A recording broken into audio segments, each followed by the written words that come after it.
Stamps collection ये कि उसके ऊपर हिस्ट्री मिलती है। ना तो टिकट निकालते हैं, ना कुछ करते हैं, ना कोई सही तरह से सेलिब्रेशन नहीं करता। मोहतरमा के बारे में इतनी चीज़ें इनको मिली थी कि वो भी एक कलेक्टर थी, स्टैम्प कलेक्टर थी मोहतरमा।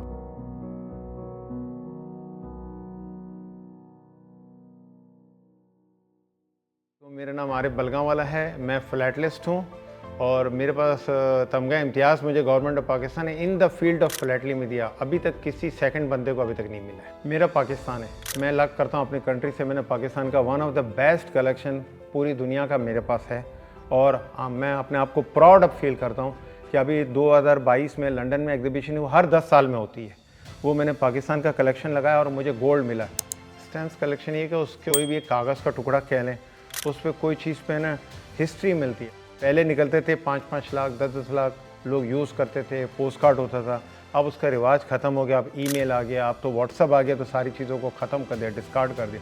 लेकिन आज भी जो 5 लाख निकलती थी उसकी जगह मिनिमम लाख तो निकलती हैं हर कंट्री, और वो डाक में भी चलती है और शौकीन जो लोग हैं वो लेते भी हैं, और जो लोग टॉपिक जमा करते हैं तो उस पर भी उनकी सेल हो जाती है। 23 मार्च में करारदाद 1940 में हुई थी। मिंटो पार्क जो अल्लामा इकबाल है, और वहाँ से ये स्टार्ट हुआ। 1956 में डे चेंज हुआ कि रेवोल्यूशन डे इन्होंने कहा, फिर इन्होंने कहा पाकिस्तान डे, फिर एक वक्त आया उसी टाइम में 3 मरतबा चेंज हुआ, इस्लामिक रिपब्लिक ऑफ पाकिस्तान, और 23 मार्च 1956 में हुआ। और हमने फिर टिकटें निकाली उसकी, और उसके फर्स्ट डे कवर निकले। फिर हर साल हम बनाते रहे। 56 में निकाला, फिर 57 में निकाला, फिर 58 में 15 रुपये के निकले। आप ज़माना उस ज़माने के हिसाब से तो 15 रुपये 10 रुपये बहुत होते थे।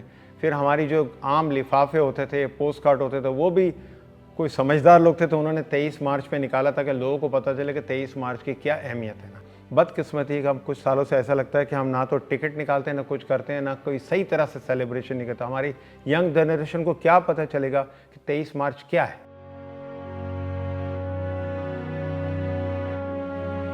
आपको बड़े ताज्जुब होगा कि इंडिया में इन्होंने अपने फर्स्ट स्टैम्प्स के बारे में, महात्मा गांधी के बारे में जो टिकट निकले हैं, इस तरह से किया है कि he is a father of nation. उन्होंने ऐसे ही नहीं किया कि जैसे हमारा कायदा ऐसे नहीं। उन्होंने वो टिकट निकली हैं, वो अपने उसमें डाले हैं टेक्स्ट में, व्हाट इज़ महात्मा गांधी, ठीक है।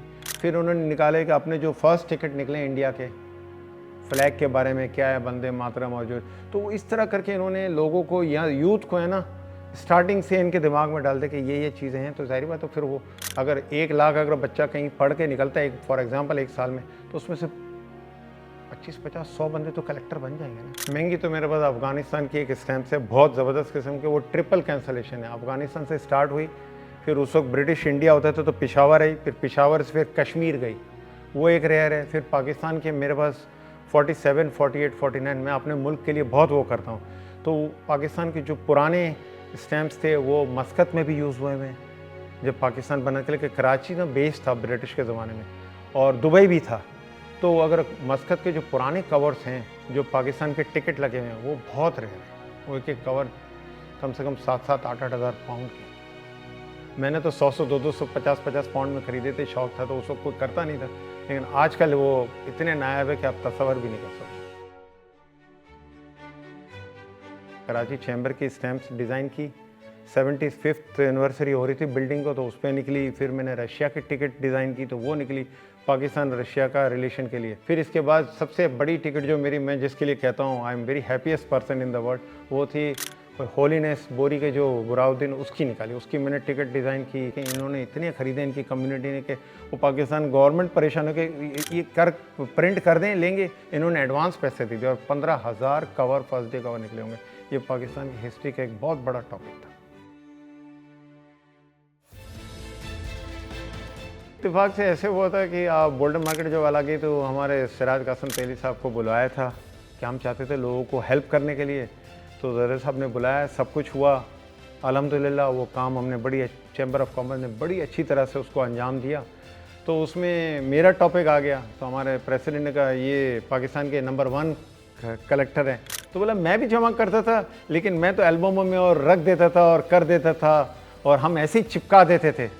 तो तो मुझे थोड़ा सा, अब मैं प्रेसिडेंट ऑफ पाकिस्तान है, आई वॉज हाउ टू से कि मैंने एक रिसर्च किया और वो उससे आप अगर दूसरी चीज़ों से कंपेयर करेंगे, अलमारी में रखा हुआ या एल्बम में रखा, तो उसकी कोई वैल्यू नहीं है। फिर मैंने उनको आहिस्ता से हिम्मत करके बोले, sir I have done a research work in the stamp. वो थोड़ी सी होकर, ऐसा क्या रिसर्च वर्क है? तो मुझे आपके पास कोई चीज़ है? उन्होंने मुझे बोला मैंने दिखाया है। तो वो उस वक्त बड़े इम्प्रेस हुए। तो फिर हमारे लोगों ने कहा कि इनको तमगा इम्तियाज़ मिलना चाहिए, पाकिस्तान का अवार्ड मिलना चाहिए। तो बोला ही डिज़र्व इट। और अभी तक अल्हम्दुलिल्लाह I am the only Pakistani to get the Tamgha Imtiaz in the field of philately. मेरी ख्वाहिश थी कि बिलावल हाउस में मोहतरमा के बारे में इतनी चीज़ें इनको मिली थी कि वो भी एक कलेक्टर थी, स्टैम्प कलेक्टर मोहतरमा। मुझे लेटर तक लिखा था, मैंने एक ज़माने में इनको लिखा कि मैं आपको गिफ्ट में स्टैम्प्स भेजता, तो उन्होंने कहा आई एम ऑल्सो कलेक्टर। उन्होंने मुझे ऑटोग्राफ करके भेजा था। मैं बोलता कि चीज़ें बिकनी चाहिए, म्यूज़ियम होना चाहिए, स्टॉल होने चाहिए, शॉप्स होने चाहिए। आप चाइना में चले, एक बिल्डिंग के अंदर में आप देखेंगे 1100 शॉप्स हैं। क्यों नहीं इमेजिन? तो क्या उनमें 1100 लोगों में क्या मुकाबला नहीं होता बेचने के लिए? और वही सेम चीज़ें सब बेच रहे हैं, स्टैम्प्स बेच रहे हैं, बैंक नोट्स बेच रहे हैं, कॉइन बेच रहे हैं, और सबका काम हो रहा है। मेरी एक हुकूमत पाकिस्तान से दरख्वास्त है कि जितने लोग मुल्क के लिए काम किए हुए ना, उनके बारे में निकलनी चाहिए। जैसे क्रिकेट में मियादाद ने किया, मैडम नूरजान ने किया, नुसरत फ़तेह अली ने किया।